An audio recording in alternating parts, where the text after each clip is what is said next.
enregistrement quand même. Voilà, donc je vais laisser la parole à Vantaille. Tant qu'on n'est pas nombreux, si jamais vous avez des questions pendant le webinaire, n'hésitez pas à les écrire dans le chat ou à même ouvrir vos micros et peut-être à couper Vantaille, qu'on le fasse un peu différemment ce webinaire. Et si vous sentez que Vantaille est parti, qu'il est à fond, alors à ce moment-là, vous le laissez parler et vous poserez les questions à la fin. Voilà.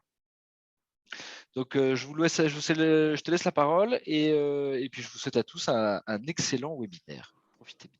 S'il y a le moins de soucis techniques, je suis là, caché derrière l'écran.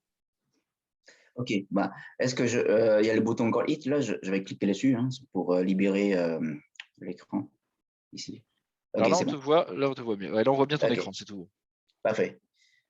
Bon, bah, bonjour à tous et à toutes, ravi d'être là. Donc, pour aujourd'hui, le thème, le sujet, c'est l'authenticité. Je vais plutôt vous expliquer la méthodologie, comment TTP travaille dans la production, dans sa production. Voilà. Là, pour ceux qui ne nous connaissent pas encore, je vais faire une présentation très rapide. Donc, TTP Travel, c'est une entreprise 100% familiale et 100% vietnamienne.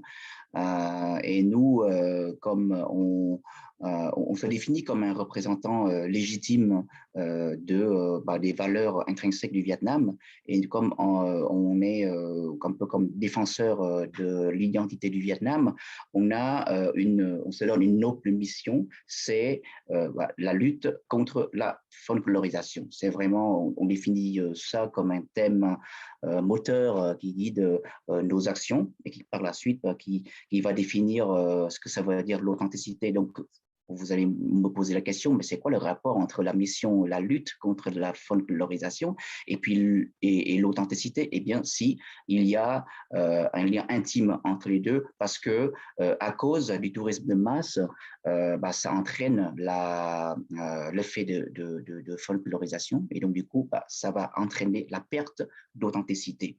À travers 25 ans d'existence de notre entreprise, on remarque que dans le circuit standardisé, 90% des traditions vietnamiennes sont soit mal interprétées, soit oubliées ou négligées dans les circuits. Et on constate plusieurs méfaits de synthèse du tourisme de masse, et surtout, par exemple, il y a très peu de contacts, l'absence des habitants dans le circuit, il n'y a que l'enchaînement de la visite des vieilles pierres. Ensuite, il y a on cultive les stéréotypes qui reflètent à travers une culture figée. Il y a l'overdose de touristes dans les endroits, ce qui entraîne la pollution culturelle et qui entraîne la perte d'identité des endroits visités. Et la guerre de prix entraîne les circuits pas chers. Et donc, du coup, les êtres humains sont finalement vendus comme paquets de chips. Et puis, la culture est très biaisée à travers pas mal de médias. Donc, la distorsion médiatique à travers des blogs, à travers des guides de voyage, finalement, ça crée des stéréotypes auxquels les Vietnamiens ne s'identifient pas. Donc, tout ça, c'est les méfaits qu'on a constatés au cours des 5 dernières années. Surtout les 5 dernières années. Donc, on s'est dit, peut-être il faut faire quelque chose, nous, comme en tant qu'entreprise vietnamienne, patriotique et citoyenne, nous, on ne peut pas rester indifférent par rapport à ça. Donc, on s'est dit, faut faire quelque chose pour restaurer, en fait, l'authenticité, parce qu'on s'entend qu'aujourd'hui, de plus en plus, quand on dit que la qualité d'un voyage, c'est le respect de l'authenticité. Donc, l'authenticité, c'est synonyme de la qualité d'un voyage, en fait. Et donc, du coup, maintenant, c'est quoi le rapport entre l'authenticité et le voyage sur mesure? Parce qu'on sait qu'aujourd'hui, le voyage sur mesure, c'est la norme, c'est la nouvelle norme. Eh bien, on a constaté une chose, c'est qu'aujourd'hui, avec la montée en puissance de la technologie, mais aussi l'évolution du comportement des gens, les gens aujourd'hui, c'est très do-it-yourself, enfin l'influence de IKEA et puis McDo, qui dit que j'aimerais bien tout monter par moi-même tout seul. Je cherche quelque chose de rapide, quelque chose de pas cher. Et donc, du coup, toutes les plateformes technologiques sont conçues pour permettre aux consommateurs de monter tout seuls ces voyages. Et donc, du coup, le voyage sur mesure, on a l'impression que c'est accessible à la fois à tout le monde, en fait. Mais à force de creuser là à l'intérieur, on se rend compte que, en fait, malgré la démocratisation de la technologie, c'est seulement un socle technologique, un assemblage de différentes prestations disparates. Ça répond à un besoin logistique, mais il y a quelque chose qui manque, surtout le supplément d'âme, justement. La somme totale de toutes ces prestations ne génère pas systématiquement une valeur ajoutée. Et c'est quoi la valeur ajoutée ici? C'est bien l'expérientiel, le supplément d'âme. Eh bien, à l'intérieur de ce supplément d'âme, c'est l'authenticité. Eh bien, finalement, on se rend compte que malgré les progrès technologiques qui permettent de monter des prestations, eh bien, l'authenticité n'est pas nécessairement au rendez-vous. Et pourquoi? Et on a fait une étude, on a analysé les feedbacks, des avis, et puis de différentes plateformes, y compris TripAdvisor ou Evanios. Eh bien, on a constaté beaucoup de mécontentement lié au fait que l'authenticité n'est pas au rendez-vous, même dans la sur-mesure. Et donc, on a analysé des sources et on a détecté, en fait, à chaque fois qu'il y a des mécontentements qui mentionnent le mot « ouais, je ne suis pas content parce que ce n'est pas authentique ». Le mot est vague, le terme authentique est vague. Et donc, du coup, on a analysé des feedbacks pour dire qu'est-ce que ça signifie pour vous, authenticité. Donc, du coup, on a décliné les sources qui entraînent la perte d'authenticité. Et voici la liste des 10 facteurs les plus importants. Donc, le pourcentage, vous voyez. Donc, du coup, ce sont justement ces 10 sources de mécontentement qu'on essaie d'attaquer. Et ce sont justement ces 10 paramètres qui façonnent l'authenticité dans un voyage. Et nous, on essaie de paramétrer ça dans notre production. Et donc, on va voir ensemble, un par un, en quoi le fait de résoudre un problème nous permet d'optimiser la chance d'obtenir l'authenticité. Alors, donc, le numéro 1, donc on va voir ensemble un par un. Ici, souvent le plus récurrent, le mécontentement le plus récurrent, c'est parce qu'il y a trop de monde. Il y a trop de monde, les gens ne sont pas contents. Et pourquoi? Parce que l'origine de ce problème, c'est la mauvaise répartition de flux. Selon l'OMT, l'Organisation mondiale du tourisme, 95% des touristes ne fréquentent que 5% du territoire. Et donc, imaginez comment on peut être content quand on fait la queue pendant des heures et des heures, et puis autour de nous, il y a 4 millions de touristes. Forcément, les gens ne sont pas contents. Et donc, il faut concevoir le voyage différemment. Donc, dans notre production à nous, on édite la carte devant vous. Là, c'est la carte qui met en avant, qui informe les points chauds du tourisme du Vietnam, et puis comment on peut proposer des alternatives. Donc au Vietnam, parmi les 5 points chauds, il y a une possibilité de les remplacer par des endroits similaires, équivalents. Donc nous, on a édité ce document, une plaquette de 3 pages, et donc nos clients, les voyagistes, les agences de voyage peuvent imprimer et puis conseiller leurs clients respectifs. Vous voyez dans cette carte à droite, il y a des statistiques. Donc, c'est parlant, quoi, au lieu du chiffre, quoi. Choisir entre un endroit fréquenté par 4 millions de visiteurs et un autre endroit à peine 10 fois moins. En principe, les gens acceptent la deuxième proposition. Donc ça, c'est dans notre production. Et on suit à la lettre ces recommandations. De plus en plus, on a tendance à éliminer les 5 points chauds du tourisme du Vietnam pour remplacer par les autres endroits alternatifs dans nos circuits. Et ça se voit également sur notre site web. Désormais, il y a plus de Bay Dalong, il n'y a plus de Sapa, il n'y a plus de Phu Quoc, il n'y a plus de Nha Trang dans nos circuits. C'est fini ça.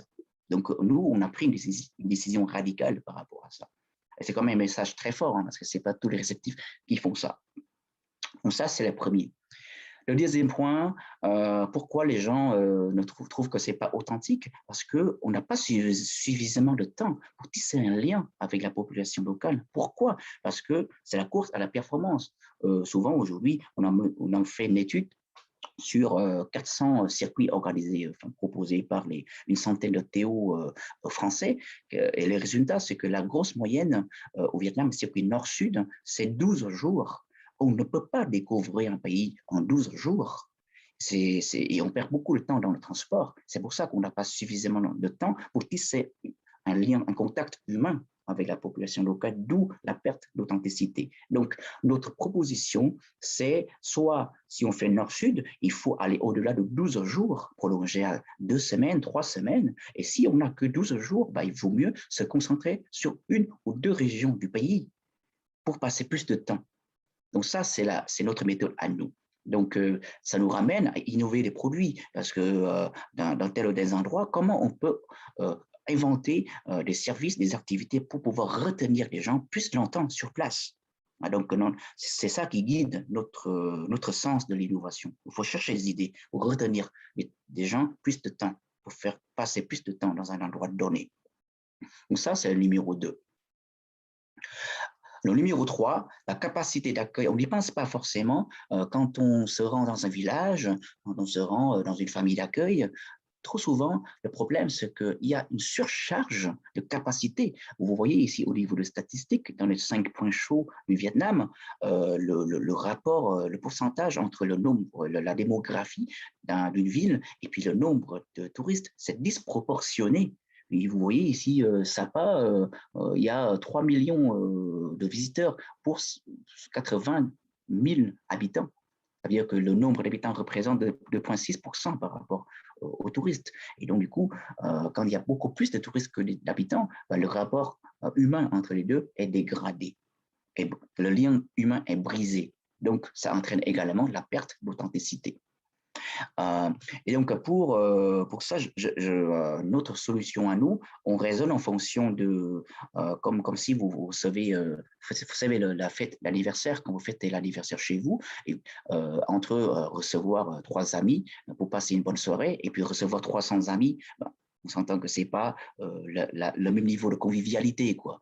Et donc, l'authenticité, ça veut dire aussi la convivialité. Hein. Donc, imaginez maintenant, c'est la même chose dans le sens inverse. Imaginez une famille d'accueil qui reçoit 3 touristes, 3 voyageurs pour prendre et dîner ensemble. Forcément, le niveau de convivialité est supérieur par rapport à un dîner usine à gaz quand on reçoit 50 packs, quoi. C'est pas le même confort, quoi. Donc, nous, on essaie vraiment de penser à la capacité d'accueil de chaque famille d'accueil. On dialogue pour dire, à quel seuil accepteriez-vous de recevoir, quel volume, quel nombre de visiteurs vous souhaitez accueillir. Donc, il y a un dialogue. Quand nous, on travaille avec nos partenaires sur place. Même chose au niveau de la fréquence. Vous savez pourquoi dans la perte d'authenticité, souvent les gens disent que oui, le rapport est trop mercantile, c'est trop commercial, les gens viennent nous vendre des choses. Pourquoi? Parce que à cause de nous, on envoie constamment des touristes. Et donc du coup, ça bouleverse la vie quotidienne des gens. Les gens locaux ont besoin de souffler un peu, de reprendre leur vie après avoir accueilli des touristes. C'est comme chez vous, quand vous recevez des amis pour boire un coup, vous n'allez pas recevoir les amis tous les jours au picoler. Hein, on reçoit de temps en temps, parce que si on reçoit tout le temps, ça va bouleverser notre quotidien. C'est la même chose pour les habitants du Vietnam. Donc, il faut faire en sorte que nous, on fait en sorte qu'on va disperser, en fait, répartir les touristes sur un ensemble de familles d'accueil. Cette fois-ci, on envoie deux couples pour cette famille. La prochaine fois, on envoie des touristes vers une autre famille. Et comme ça, on encourage des familles de reprendre leur vie et ne pas créer une nouvelle dépendance excessive du tourisme qui remplace leur profession de base. La pire chose à faire, c'est vraiment de réduire la population à l'esclavage du tourisme. Voilà, donc c'est pour ça que la fréquence ici, c'est ça. La fréquence, ça veut dire un rythme bien équilibré entre le temps où on reçoit les touristes et le temps pour soi, pour reprendre sa vie, quoi. Il vit sa vie. Donc ça, c'est le numéro 2. 3, la capacité d'accueil. Il faut bien penser à ça. Ensuite, numéro 4, la culture vivante et la culture figée, ça c'est vraiment le thème le plus abordé souvent dans les recherches sociologiques. C'est qu'aujourd'hui, on a une nostalgie des traditions en déclin. ou des valeurs qui sont en décadence, des traits du passé. Et souvent, les médias, des films, cinéma, publicité cultivent cette idée de nostalgie. Dans le cas du Vietnam, hein, souvent le mot Indochine, l'Indochine du passé, des choses comme ça, le passé colonial, c'est un peu romancé, si vous voulez. Et donc, indirectement, à cause de ça, ça crée une distorsion médiatique et ça crée une fausse image du Vietnam. Et ça se voit dans le circuit touristique. Vous voyez ici, il y a le fake Vietnam, le Vietnam falsifié et le vrai Vietnam. Les cyclopouses, aujourd'hui, on voit cette activité constamment dans les brochures. Or, les cyclopouses, plus aucun Vietnamien n'utilise le cyclopousse aujourd'hui pour se déplacer. C'est des motos. Les cyclopousses sont morts chez nous à la fin des années 90. Ça fait déjà 20 ans que ça existe, enfin que c'est mort. Pareil, la monarchie au Vietnam, le dîner royal costumé dans les circuits groupistes, la monarchie est morte chez vous, chez nous. Ça a été aboli en 1945. Plus de personnes, ça reflète pas la vraie vie du Vietnam. Au Vietnam, la vraie vie, c'est la pouffe de rue. Même chose pour le spectacle des marionnettes sur l'eau. Aujourd'hui, pratiquement plus aucun enfant vietnamien ne sait ce que c'est le spectacle des marionnettes sur l'eau. Et quand vous fréquentez ça sur place, bah, en fait, dans les salles couvertes, il n'y a que les touristes hein, qui regardent ça. Il n'y a pas de Vietnamiens à l'intérieur. Parce que les vrais Vietnamiens, leur amusement à eux, c'est le chant de karaoké. C'est pas le spectacle de marionnettes sur l'eau. Vous voyez, donc il y a un écart énorme entre l'image du Vietnam véhiculée à travers des circuits standardisés et le vrai Vietnam. Et nous, évidemment, dans notre production, on essaie de proposer le vrai Vietnam à travers les activités. Donc ça, et donc la culture vivante, culture figée, nous, comment on travaille? Nous, on travaille avec des experts, des chercheurs scientifiques, des historiens qui nous disent, voici quels sont les traits culturels qui sont en vigueur, qui sont encore d'actualité dans la culture vietnamienne, et quelles sont des valeurs qui sont en décadence, quelles sont les valeurs qui vont bientôt disparaître. Et donc nous, on essaie au mieux de mettre le focus, l'accent sur la culture d'actualité ou la culture vivante. Hein. C'est ça le problème. Aujourd'hui, c'est la culture figée qui est véhiculée à travers les circuits. Donc ça, c'est le numéro 4. On essaye de travailler avec des experts culturels pour vraiment étudier c'est quoi le vrai Vietnam. Et par la suite, ça va nous guider dans nos innovations. On va chercher des activités qui répondent, comment ça peut refléter fidèlement le Vietnam actuel. Le numéro 5, la rémunération juste. Alors, souvent, pourquoi il y a un manque d'authenticité? Parce que souvent, on les amène dans les boutiques attrape-touristes. Ça, c'est vraiment une des sources de mécontentement les plus récurrentes. C'est un constat. Mais il faut chercher pourquoi les gens, pourquoi les guides francophones ou les chauffeurs vous forcent à aller dans les boutiques? Pourquoi les rameuses dans la baie des Landes terrestres nous forcent à acheter des choses? Pourquoi? Parce qu'à l'origine, ils sont mal payés. Ils sont mal payés, c'est pour ça. Il faut rentabiliser leur coût, ils ne le gagnent pas. C'est pour ça ils doivent chercher des solutions pour rentabiliser, pour gagner la vie. Donc, il y a un problème de rémunération équitable ici. Ici, je vous donne les chiffres concrets. Ici, dans la baie d'Along, souvent, quand on paye un ticket d'entrée, en fait, chaque rameuse est payée à la hauteur de 2000 dong. Une course de 2 heures, 3 heures, ramée pendant 3 heures pour être payé 20 000 dong, c'est que dalle. Et donc, c'est pour ça que quand on est mal payé, il faut chercher des moyens de vendre des souvenirs pour rentabiliser. Maintenant, si on raisonne différemment, si on paye plus, si on paye ces rameuses beaucoup plus, au lieu de payer 0,8 $, on paye 8 $, 10 fois plus. Eh bien, ça va changer la donne. Ils ne vont jamais vous forcer à vendre des souvenirs. Donc, du coup, ce n'est pas la question de choisir un endroit bondé ou pas. Ça dépend de la manière dont on visite l'endroit. Et surtout, ça passe par la rémunération. Nous, on propose aussi la baie des Landes terrestres, surtout la balade en bateau à Tam Quoc, dans la baie des Landes terrestres. Mais nous, quand on paye 8 $ pour ces rameuses, on n'a jamais de problème. Donc, en fait, il faut quand même chercher, il faut changer la manière de rémunérer des gens. Même chose pour les guides. Le prix du marché, un guide francophone, c'est 30 $ à la journée, parfois moins. Ils sont mal payés. C'est pour ça qu'ils vous forcent à acheter des souvenirs pour toucher des commissions. Mais si nous, on paye le double, 50, 60 $ à la journée, ils s'en foutent des commissions. Et c'est ça le problème.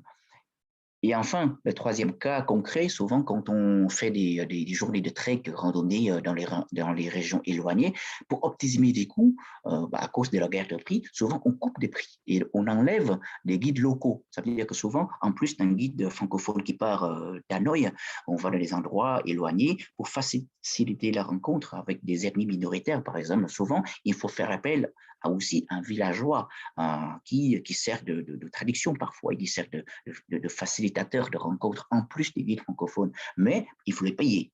Et donc, pour optimiser les coûts, très souvent, il y a beaucoup d'agences qui coupent, qui enlèvent ces villageois-là et puis qui font appel uniquement tout se repose sur l'épaule du guide francophone qui se débrouille quoi, pour rencontrer les gens, mais tous les guides francophones ne sont pas nécessairement doués pour encourager le lien, pour organiser le lien entre les touristes et les ethnies minoritaires. Parfois, il faut quand même une autre personne, quoi. Et donc,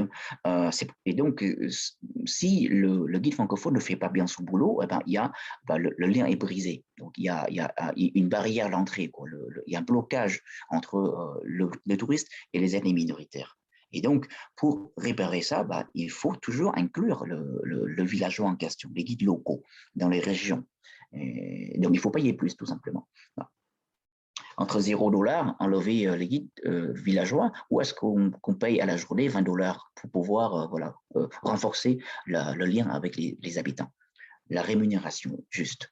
Ensuite, hébergement typique. Vous voyez en haut, souvent, on propose des chaînes hôtelières avec des grosses capacités, 400 chambres. Pourquoi pas proposer des hébergements de petite capacité, 8 chambres. Ça va favoriser le lien entre les touristes et le personnel de l'hôtel. Le lien, la proximité avec le personnel, ça crée aussi l'authenticité. Même chose au niveau du goût, de l'apparence, de décor intérieur. Trop souvent au Vietnam, il y a c'est très à la mode, hein, des hôtels avec des styles art déco, style colonial, néoclassique, mais honnêtement, ça ne reflète pas vraiment le style vietnamien, quoi. Les étrangers ne viennent pas au Vietnam pour vivre le même style Versailles qu'on trouve en France.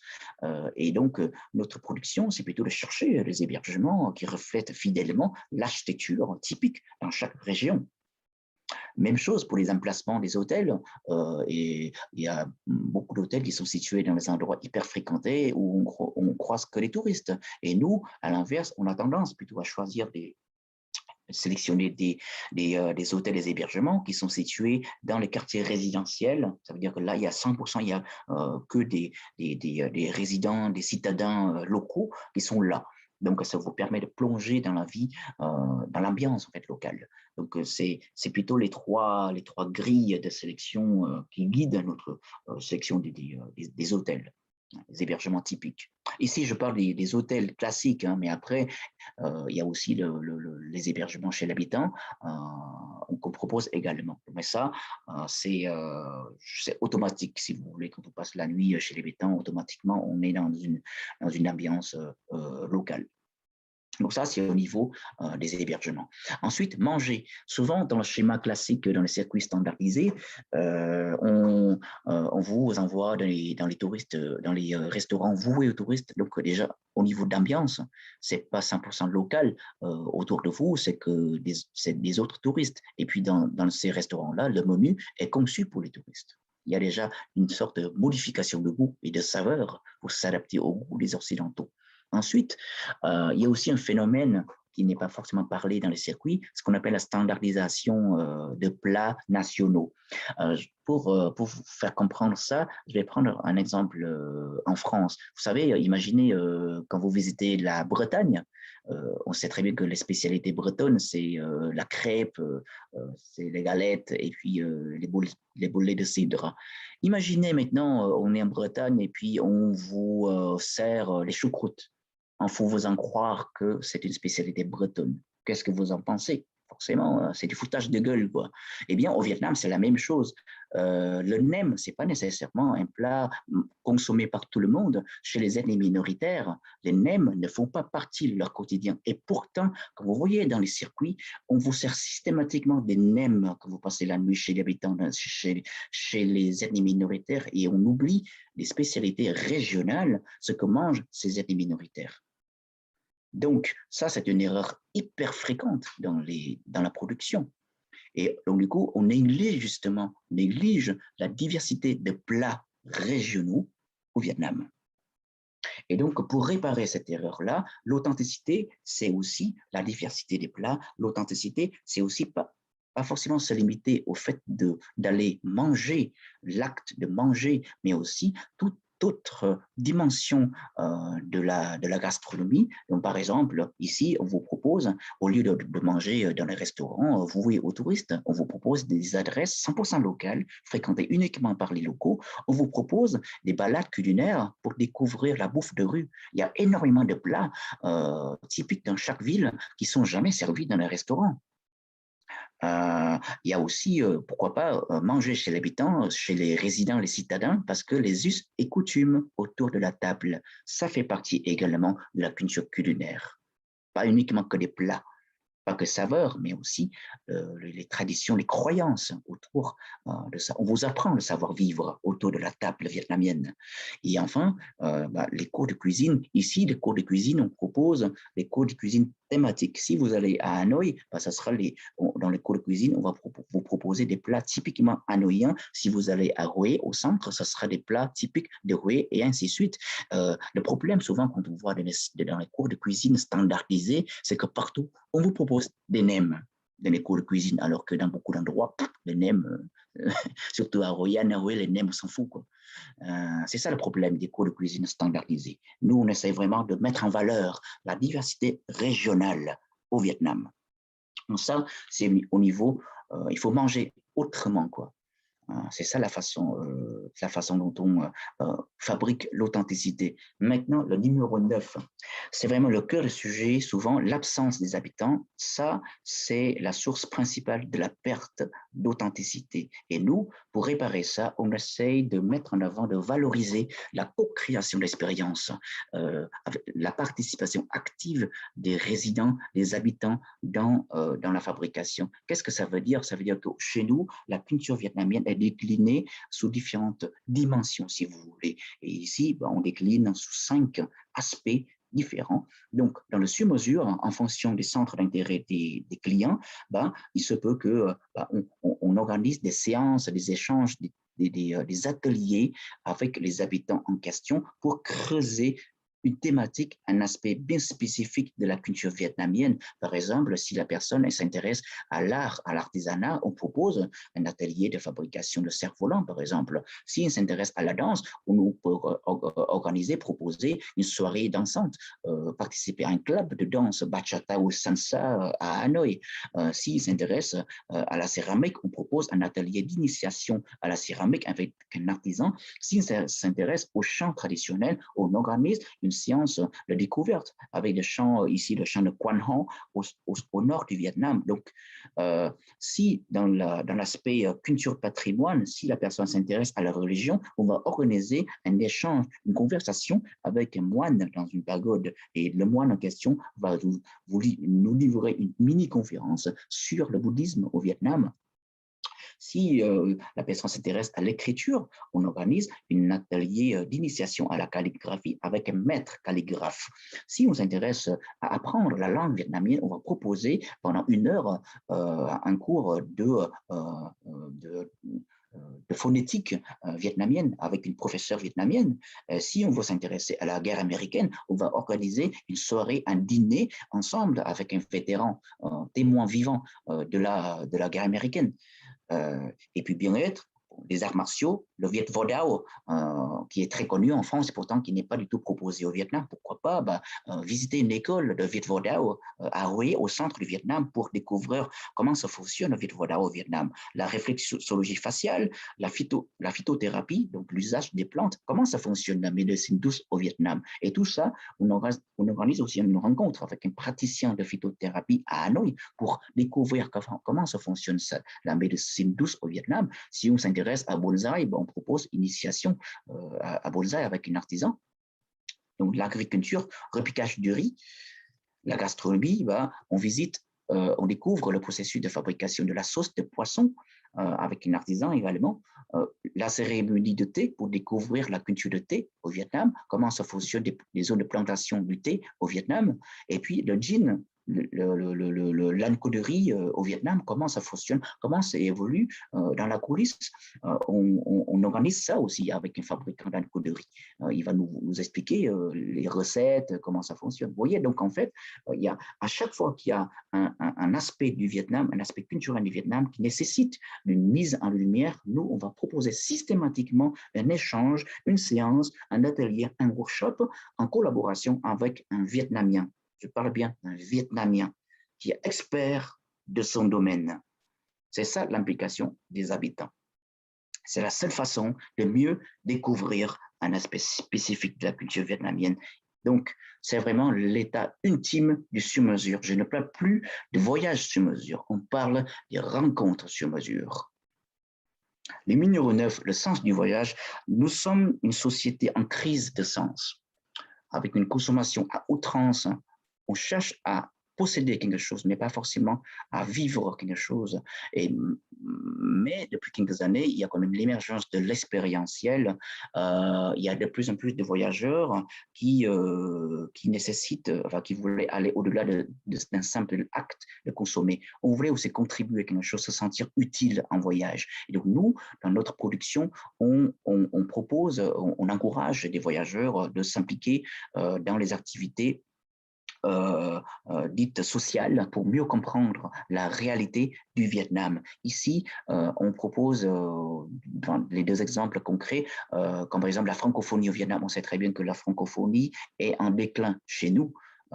Et pour encourager des étudiants francophones du Vietnam d'aller plus loin dans leur voie, pourquoi pas donner 1 heure de son temps, faire du bénévolat et puis converser, tenir une conversation avec des Vietnamiens pour leur donner plus de confiance en eux. Donc on propose ça souvent au début de chaque séjour. Échanger, participer. Nous, on travaille en collaboration avec des clubs des clubs francophones au Vietnam dans le but de déclencher cette conversation bienveillante entre les touristes et les élèves francophones du Vietnam. Donc, on se sent utile en tant que du coup, on change au niveau de la prise de position. On n'est plus touriste, on est ambassadeur de quelque chose. Les touristes sont ambassadeurs de la France, de la Belgique, de la Suisse, de la francophonie suisse, de la francophonie française, quoi. Donc, vous êtes ambassadeur. Vous véhiculez une image positive vis-à-vis de ces jeunes Vietnamiens. Il y a quelque chose de positif, de bienveillant dans l'action. Même chose pour le ramassage de déchets, kayak, à Hoi An, au centre du Vietnam. Le fait de participer à ça, non seulement on comprend les enjeux de la pollution plastique du Vietnam, un fléau chez nous, et en plus de ça, vous participez aussi à la sensibilisation du public vietnamien. Vous sensibilisez le public vietnamien vis-à-vis de ce fléau. Nous, malheureusement, les Vietnamiens, on est très mauvais élèves. On n'est pas conscient de ces problèmes majeurs de notre siècle. Donc ça, donner un sens, se sentir utile, quelque chose de positif en voyage. Donc ça, c'est le numéro 9. Et le dernier niveau, le dernier point, c'est vivre des fêtes. Aujourd'hui, très souvent, vous regardez dans les conseils vis-à-vis de vos clients, souvent la fameuse question, c'est quoi la meilleure période pour venir au Vietnam? En fait, le sens sous-jacent de cette question, c'est quoi la meilleure période pour venir voir le Vietnam et photographier de beaux paysages, mais pas forcément venir pour vivre le Vietnam. Parce que si on répond à la question visiter le Vietnam, forcément, ça sera le sacro-sainte période automne ou printemps, plupart des cas. Mais par contre, si on cherche à vivre le Vietnam, la réponse ne sera pas la même parce que le Vietnam va changer. Le visage du Vietnam va changer en fonction des saisons. Donc, chaque saison a ses propres expériences bien typiques. Donc, surtout, je parle des fêtes. Au Vietnam, souvent, dans le circuit, on ignore des fêtes. Et pourtant, il y a plein de fêtes au Vietnam. Et les gens me posent la question, oui, mais au Vietnam, en Inde, on a la fête des couleurs. Au Japon, il y a plein de fêtes villageoises. Et pourtant, au Vietnam, dans le circuit, on vit rarement des fêtes locales. Est-ce qu'il n'y a pas de fête locale ou quoi? Si, il y en a, mais sauf c'est que le problème, c'est que dans la production, on ne met jamais en avant ça. Donc, du coup, nous, on essaye de réparer cette erreur-là. En fait, les moments de fête, ce sont les moments éphémères, si vous voulez. Ça va déclencher une émotion, un sentiment d'éphémère, un hasard, en fait. On planifie un hasard de façon habile. Parce que le hasard, justement, c'est ça qui déclenche l'émotion et qui déclenche, qui optimise l'authenticité. Vivre les instants présents, vivre les instants hasardeux, ça optimise l'authenticité. Et comment on fait? On sait très au Vietnam, au cours de 12 mois, il y a plein de moments forts qui rythment l'année. Donc, je vous donne les 4 exemples. Le Nouvel An vietnamien, qui est situé entre janvier et février, on peut proposer des expériences bien propres pendant ces périodes, par exemple, de fabrication de la fête du gâteau Bánh Chưng, visiter des marchés hauts en couleurs, préparer des offrandes ensemble avec les familles pour vivre, pour voir comment ça fonctionne au niveau des offrandes pendant le Nouvel An vietnamien. Donc, c'est la semaine qui précède le réveillon. Donc, c'est comme en Europe, hein, on parle de Noël, mais pour bien mettre en valeur la production, c'est rarement Noël à la veille, le réveillon de Noël. Souvent, c'est la semaine qui précède. C'est là où il faut chercher l'authenticité. C'est vraiment les marchés de Noël hauts en couleur. La même chose au Vietnam, pareil. Il faut vraiment bien calculer la période pour vivre ça. L'erreur commune des gens, c'est qu'eux, ils voyagent, ils viennent pile poil au réveillon. Il n'y a personne dans la rue, quoi. Les services sont au ralenti. Et c'est parce qu'on choisit la mauvaise période, on calcule mal la période. La période de février, mars, avril, ces 2 ou 3 mois qui suivent le Nouvel An vietnamien, il y a une forte concentration de fêtes villageoises et puis des pèlerinages bouddhistes dans le nord Vietnam. Or, il n'y a pratiquement jamais de touristes qui vivent ces fêtes villageoises. Et pourtant, elles sont les 300-400 fêtes autour d'Hanoï. Et nous, on a bâti un système de calendrier pour vraiment calculer les dates précises de tel endroit où on a une fête dans tel ou tel village. Et donc, on va glisser justement cet événement dans le programme. Et comme ça, les voyageurs peuvent vraiment s'immerger complètement dans la masse locale et puis manger, partager le dîner, le repas avec les villageois dans la maison communale. Donc, ça renforce l'authenticité parce que vous êtes 100%, il y a un sentiment d'être seul, le seul étranger quoi, dans un village. Ça déclenche le hasard. Même chose pour la période de septembre, c'est ce qu'on appelle la fête de la mi-automne, la fête des enfants chez nous. Donc pareil, il y a des défilés, il y a la préparation des offrandes, et donc on organise ces activités-là ensemble avec les habitants pour pouvoir vivre ensemble ces moments-là. Le Noël au Vietnam aussi, on ne s'attend pas forcément à Noël au Vietnam, mais pourtant le Noël, c'est de plus en plus à la mode dans les grosses villes. On propose des activités en lien avec Noël pour voir comment les communautés chrétiennes, comment ça fonctionne, ces Vietnamiens chrétiens au Vietnam chez eux, et comment les Vietnamiens athées fêtent Noël, même s'ils sont athées. Hein. Chez nous, Noël, c'est juste une excuse de sortir et de faire la fête. Il n'y a pas de foi religieuse là-dedans, mais c'est beau à voir, très beau à voir. Et donc, pendant 12 mois, nous avons crafté des expériences typiques qui reflètent le mieux l'événement en question. Donc, il faut calculer ça. Donc, on raisonne en fonction de quelle période au Vietnam, quelles sont les expériences qu'on veut vivre en fonction de telle ou telle saison, en fonction de telle ou telle période. Donc, nous, on change radicalement au niveau de la réponse à la question quand voyager au Vietnam, quand partir au Vietnam. Donc voilà, ce sont vraiment les 10 points principaux qui nous guident dans notre cahier des charges, si vous voulez. Ce sont les 10 paramètres. On essaye de jouer sur ces 10 paramètres pour optimiser, augmenter la chance d'obtenir l'authenticité. Voilà, donc c'est un peu ça la synthèse de notre production au quotidien. Voilà. Donc maintenant, moi, je passe à la phase d'échange, réponse, questions. Je ne sais pas si vous avez des questions. N'hésitez pas à poser vos questions, allumer vos micros. Moi déjà, je voudrais franchement te féliciter parce que c'est assez fou quoi, le boulot que tu as fait. C'est franchement bravo et ça va dans le bon sens. Je crois que c'est concrètement tous les discours qu'on a que moi j'ai pu entendre les derniers mois, dernières années, qui sont rendus concrets et c'est ça qui est assez fort quoi. Et je trouve que c'est très clair quoi. C'est très clair. Je pense que ça va être c'est un sacré challenge. Oui. C'est un sacré challenge parce qu'il va falloir ça va être dur d'allier ce que tu écris là et la volonté de remettre aussi ton business en place pour faire vivre ta famille.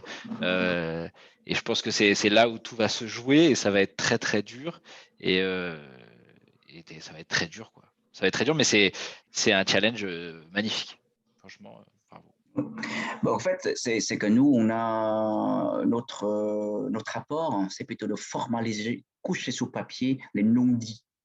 Les non-dits, ça veut dire les choses c'est que tu penses en toi, mais c'est pas formalisé comme une méthode, quoi, tu vois. Et nous, c'est comme l'étude tout à l'heure, le pourcentage, on a pu réaliser les enquêtes, ces feedbacks pour vraiment piloter, c'est quoi les sources les plus importantes de mécontentement, tu vois. Et on attaque vraiment de façon pragmatique, on s'attaque aux sources des problèmes, quoi, tu vois.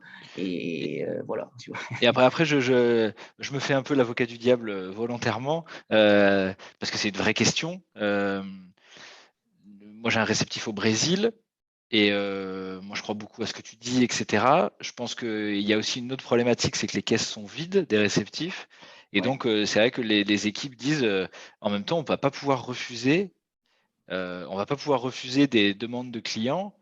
Comment on fait concrètement si on a des demandes qui ne correspondent pas à tout ce que tu as dit là et je prends un exemple, Julien de la Perle Noire qui est là par exemple, imaginons à une demande d'un client, une demande standard. Il essaye de le convaincre, son client, en disant non, j'ai discuté avec Vantai et je pense qu'il a raison et tu essaies de convaincre ton client et il va essayer de convaincre. Son client lui dit non, mais moi je comprends vos démarches et je trouve ça magnifique, mais c'est pas le voyage que je veux faire quoi. Et, je pense que si tout va bien et que ce marché fonctionne et que tu arrives à faire vivre ta famille et tes équipes, et Julien aussi arrive à faire vivre son agence en faisant ces demandes-là, bah, tout le monde sera content. Mais si tu n'y arrives pas au début, comment tu vas faire? Est-ce que concrètement tu vas mettre de l'eau dans ton vin et tant pis en disant bah allez,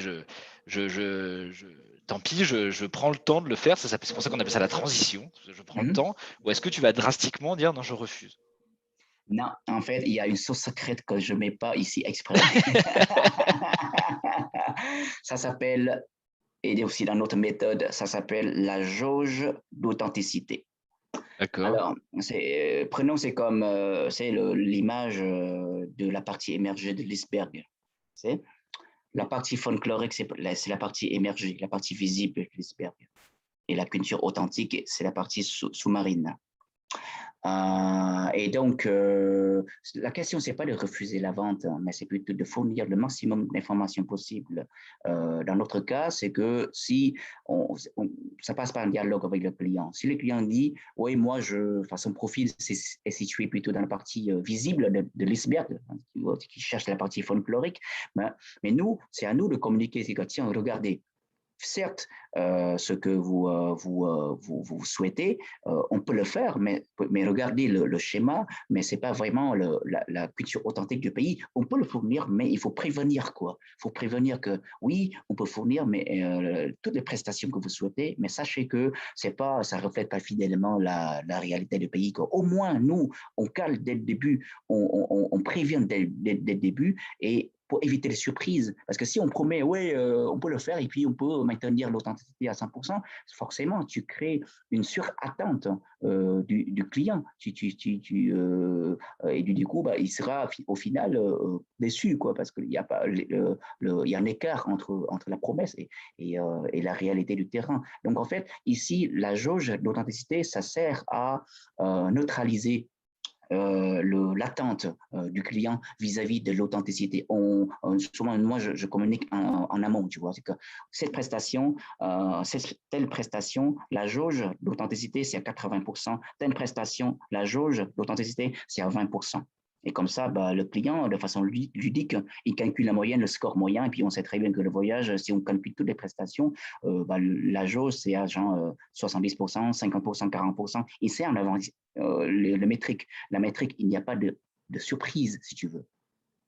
Donc la question, tu vois, donc en fait, tu dis que si tu fais confiance au client en disant que si tu lui as que tu as bien fait ton travail de ton discours commercial en parlant de tout ça, ça le fera peut-être changer d'avis. Et si ça l'a pas fait changer d'avis, en tout cas, tu auras fait ton chemin et tu auras fait exact. ton rôle de passer Exact. l'information et que c'est Exact. ta mission à toi, c'est de passer l'information et d'être transparent.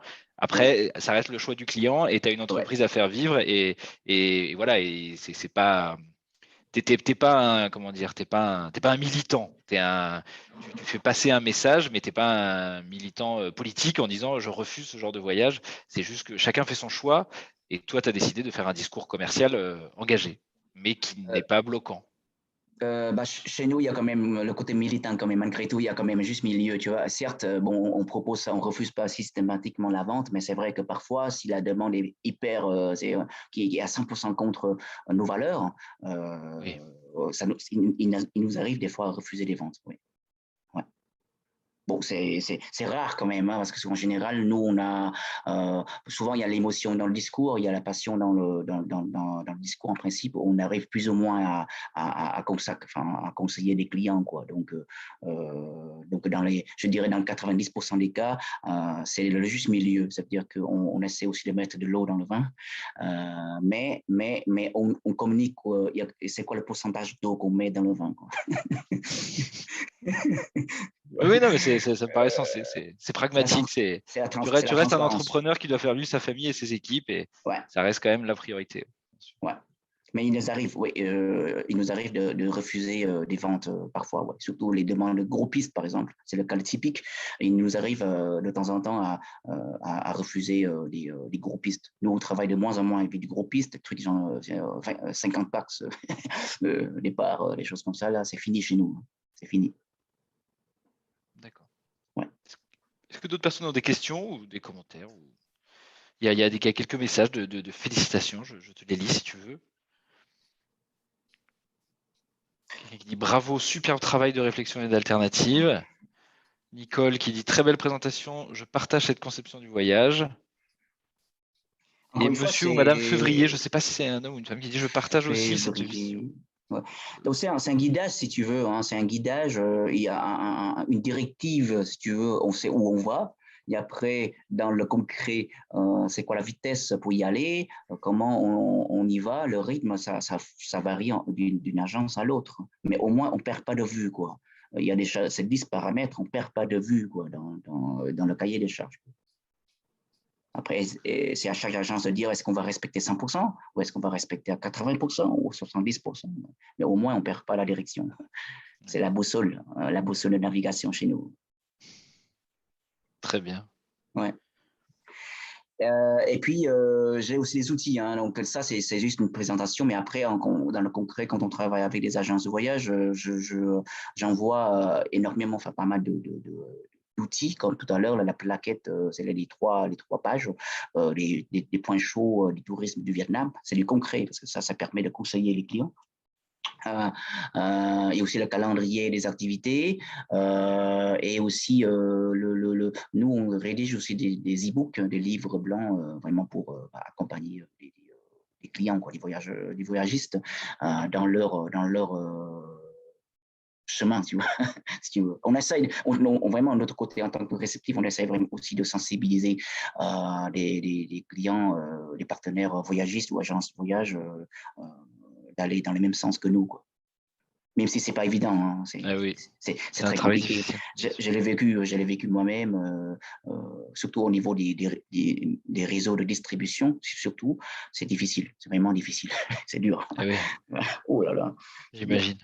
Ah ouais. Mais bon, je persévère. Je pense que c'est vraiment la persévérance, la constance qui va payer à long terme, je pense.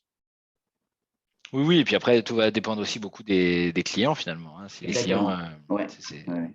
Et après, bon, parfois, il n'y a pas de fit dans la vision business, pas tant pis, eh oui, hein. bien sûr, hein. Malheureusement, c'est comme ça, mais bon, malgré tout, de notre côté, on ne va pas non plus coûte que coûte signer des contrats pour Ah oui, payer les factures, quoi. parfait. Bah, merci beaucoup. Si vous n'avez pas Ça fait d'autres plaisir. questions, tu veux ajouter quelque chose maintenant? C'est bon? C'est bon, ouais, Euh, c'est bon. D'autres questions, d'autres commentaires, non? Non, non, moi, c'est Véronique. Bonjour, Montaille, tu Véronique. vas bien? Salut Véro, ouais, ça va bien. Comment, je voulais juste dire, non, non, c'est un petit peu notre rôle aussi d'éduquer le client, hein. Moi, perso, ça fait des années et des années que je fais ça et je suis complètement en phase avec Montaille. Et on a beaucoup de pédagogie à faire chez nous, donc c'est nous qui avons le client en face de nous au départ. Moi, je sais que perso, j'ai que ce genre de demande maintenant et sur plusieurs de destinations, donc je ne trouve pas ça choquant et au contraire, je trouve ça super d'avoir quelqu'un qui est à l'autre bout du monde suive la même chose que nous, quoi. Ouais. Donc, Et puis c'est concret en fait, c'est ça que moi j'ai beaucoup aimé, c'est que c'est très concret. C'est pas juste entre guillemets des belles paroles, quoi. Voilà. tout à fait. Et ben merci à tous. Bah, c'est Merci à tout réconfortant, le ça fait monde. du bien, quoi. Je me dis que le monde de demain va peut-être arriver un jour, on ne sait pas. On ne sait pas. Peut-être. Voilà. Ouais. Ouais, merci à tous. Je vous souhaite Merci une à très tous. bonne journée. Et puis, je vous enverrai de toute façon le replay si vous voulez le diffuser à vos équipes ou à d'autres personnes. Oui, Et aussi, n'hésitez pas à me contacter si vous souhaitez des outils. Je vous envoie les outils par mail. Aussi la présentation en PowerPoint. ça marche. De toute façon, je te passerai les mails de tout le monde. Comme ça, tu pourras écrire à tout le monde si tu OK. veux les envoyer automatiquement. OK, parfait. Merci à tous. Merci Bonne à tous. journée. Au revoir. Au revoir. Au Merci Valentine. Salut, à bientôt. Salut, à bientôt.